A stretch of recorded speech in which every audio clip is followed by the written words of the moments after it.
Det skal virkelig blive vidt op, Frank. Er der nogen, der har sendt til brød? Ja, det er mig. Ja, det synes jeg faktisk også er god. Skal vi gøre det? Ja, jeg er god til det. Godt. Der er madklub hver mandag. Og så er vi jo 2 grupper af frivillige, som vi har skiftevis hver anden mandag.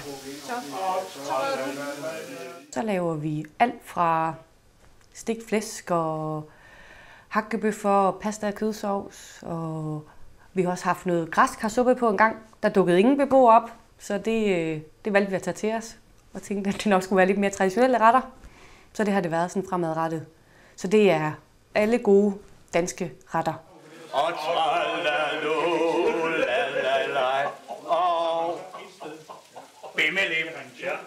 Vi er alle beboere noget er mænd. Også, i hvert fald dem, der kommer i madklubben, ældre mænd. Og de fleste af frivillige er piger, yngre piger. Så det vil jo skabe en eller anden bestemt stemning, tror jeg. Og de har nogle gange svært ved at styre sig med det, der kommer ud af deres mund. Som skabte alt på jorden.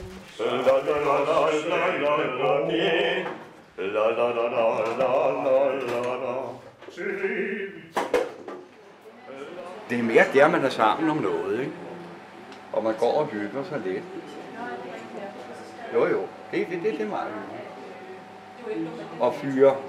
Og fyre nogle små vitser af. Det skal nok gå alt sammen. Og det er godt. De er meget glade for, at du lige er overkontrollør. Yes. Kommer lige og ser, hvordan sagerne står. Ja, nu kører den på 4, altså. Det ved jeg så ikke. Det er godt. Nu tror jeg, at den der... Jamen, de er så taknemmelige, og det er de, når de går hjem, så giver de nogle gange hånd og siger, tusind tak for i aften, og vi ses i næste uge. Og... Altså, man kan virkelig mærke, at de er glade for, at vi er der. Og det betyder meget, og så har man jo lyst til at komme igen. Så altid der er en rigtig god stemning. Så det er dejligt, at de værdsætter, at vi bruger vores tid ude hos dem. Mm. Vil du have mere vand i? Ja, faktisk. Ja. Just Så tror vi sådan her. Og en med dem der, på Christoffer. Ja, det er dejligt, det er dejligt. Vi prøver altid at lave en eller anden form for noget grønt tilbehør, og jeg synes faktisk, at det glider ned, det må jeg sige. Det har ikke været sådan det store problem. Og ellers så siger de det. Det der broccoli, det har vi ikke lyst til. Skal vi ikke lave noget andet? Men jeg synes faktisk, de er åbne for det. Og de spiser det altid, så det er jo dejligt. Ja. Men de er helt klart mest til sovs og kartofler og kød. Men det grønne, det får altså også ben at gå på. Er den god? Mm.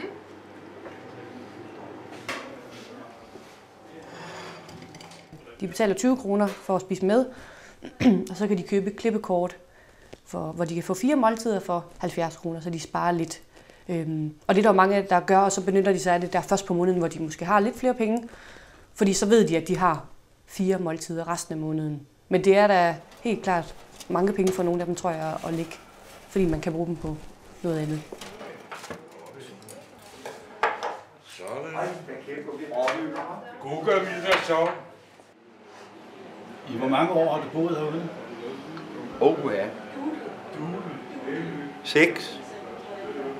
6 år. Ja. Der har vi også Annette på. Jamen, jeg får jo nogle gode oplevelser med de her beboere, og forhåbentlig er jeg med til at skabe nogle gode oplevelser for dem også. Og så er der jo bare et eller andet fantastisk ved mad, at man kan mødes over mad, og det på en eller anden måde er lidt neutralt. Det er lidt ufarligt sted at mødes. Det giver ligesom en god grobund for relationen, vil jeg sige. Så det er også derfor, jeg har valgt madklubben, fordi mad kan bare et eller andet med at bringe folk sammen. Og alle har en mening om det, uanset om de kan lide det eller ej. Så det er sådan en god måde at starte på. Også med nogle mennesker, som jeg måske umiddelbart tænker, at jeg ikke har så meget til fælles med, eller nogen, jeg ikke vil mødes med ellers. Men så kan man mødes over det, og så kan der komme en masse spændende ting ud derfra. Kan du se det igen? Ja, det er fint. Kan du se det igen nede i glasset? Jeg synes, det forpligter at være frivillig, og det tror jeg, man skal være indstillet på. At, man skal ikke gøre det halvt, fordi der er også nogle mennesker i den anden ende, som det måske går ud over. Og så skal man finde noget, man synes er rigtig, rigtig spændende, og noget, man måske gerne vil arbejde med i fremtiden, eller et område, man gerne vil prøve at udforske. Så kan man gøre det ved at være frivillig. Men, så jeg synes bare, man skal også springe ud i det. Ja, for det er rigtig fedt.